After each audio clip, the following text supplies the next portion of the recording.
Bonjour à tous, moi je m'appelle Rosetta, j'ai 36 ans. Je suis maman de trois enfants aujourd'hui et je suis italienne, émigrée.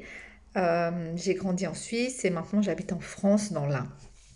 Alors je m'appelle Rosetta Rose, mais ma vie n'a pas toujours été rose. Comme je vous l'ai dit, j'étais fille des migrants italiens qui sont arrivés en Suisse. Moi je suis arrivée après ma naissance, j'avais à peu près 3 mois. Mes parents avaient pour espoir vraiment d'avoir une vie meilleure, plus facile, avec des perspectives meilleures. C'est pour ça qu'ils ont émigré. Et parce qu'eux, en Italie, ils avaient une vie assez difficile, faite de dur labeur, de sacrifices, avec beaucoup d'insécurité financière.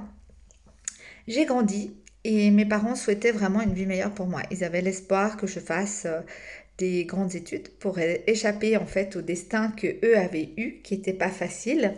Mais la vie en a décidé autrement pour moi. Et j'avais une autre destinée que je ne connaissais pas du tout. Et à 17 ans, je deviens maman. À 17 ans, je deviens maman et adieu pour moi les rêves de diplôme, de réalisation de formation, d'études. Ma vie s'écroulait quoi. C'était vraiment très difficile et les espoirs de mes parents avec. Donc c'était très très dur, c'était vraiment pas évident. J'ai lutté vraiment pour pouvoir me former, pour pouvoir étudier, avoir un bon job, mais toutes les portes se sont fermées parce que j'avais un enfant. Et oui. Et pourtant, c'était il y a 18 ans, mais oui, les portes se sont fermées parce que j'avais un enfant à 17 ans.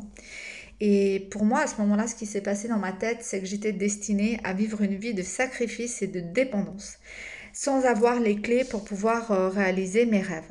J'étais condamnée à travailler dur pour pouvoir gagner une misère, pourvoir aux besoins de mon fils, mais surtout survivre. Survivre, ouais, c'est un mot qui représente bien ce que je pouvais vivre à cette époque-là. Et j'ai assimilé dans ma tête que les rêves, c'était pour les autres, mais pas pour moi, en fait. J'avais mal et je vivais une vie vraiment de frustration et de douleur parce que j'avais l'impression de passer à côté de ma vie. J'avais l'impression que ma vie se résumerait à cela. Et rien que d'y penser, vous voyez, je deviens toute rouge parce que ça me touche, les larmes me montent, ma gorge se noue, car vraiment j'avais envie de plus dans ma vie. Et je me souviens qu'à cette époque-là, euh, j'avais envie de hurler parce que je savais pas comment sortir de là en fait. J'aimais mon fils plus que tout, il était ma force, mais il fallait que je sorte de cette situation financière très compliquée, mais je savais pas comment. Je ne savais pas comment. Alors j'ai travaillé H24, j'ai tout fait comme métier, tout, des ménages, des travaux agricoles, des remplacements, j'ai travaillé dans les soins, en plus je faisais des réunions à côté, mais c'était toujours insuffisant en fait, c'était toujours insuffisant. Et mon estime de moi était vraiment au plus bas chaque jour parce que j'étais tout le temps en train de compter le peu d'argent que j'avais. Je comptais combien je pouvais avoir pour la journée, combien je devais payer pour mon fils pour le faire garder. C'était vraiment une situation d'extrême douleur. Un jour, sur Facebook, je rencontre une fille par hasard. Je crois pas trop au hasard, mais voilà. Et je sais même pas comment on s'est connecté sur Facebook parce qu'elle habitait à Florence, en Italie, et moi, honnêtement, je connaissais personne là-bas. Donc, honnêtement, je saurais pas du tout vous dire comment on a été en connexion. Elle racontait sur les réseaux sociaux combien elle était épanouie, combien elle était ravie de faire l'activité qu'elle faisait, avec laquelle elle pouvait continuer à s'occuper de ses enfants, et combien ça la rendait heureuse d'aider les autres. Et pendant 2 semaines, je l'ai observée. J'ai observé tout ce qu'elle faisait avant de lui écrire. Puis un jour, j'ai pris mon courage à deux mains et je me suis dit, bon, écris-lui, vas-y, maintenant, il faut que tu t'en saches plus.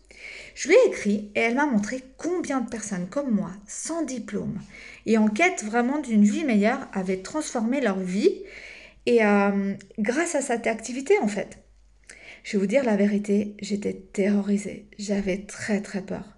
Mais j'avais tellement mal dans la vie dans laquelle j'étais tellement mal dans ma peau que j'ai franchi le pas parce qu'en fait j'avais rien à perdre. Honnêtement, j'avais plus rien à perdre étant donné que j'avais rien.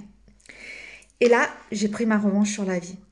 J'ai commencé à étudier ce qu'elle m'avait montré. J'ai commencé à faire comme elle et là, j'ai pris ma revanche sur la vie. J'ai réussi à réaliser mes rêves beaucoup de mes rêves et j'ai compris que c'était possible grâce à cette activité. J'ai commencé à être indépendante financièrement, à pourvoir aux besoins de ma famille et pour la première fois de ma vie, j'étais réellement fière de moi.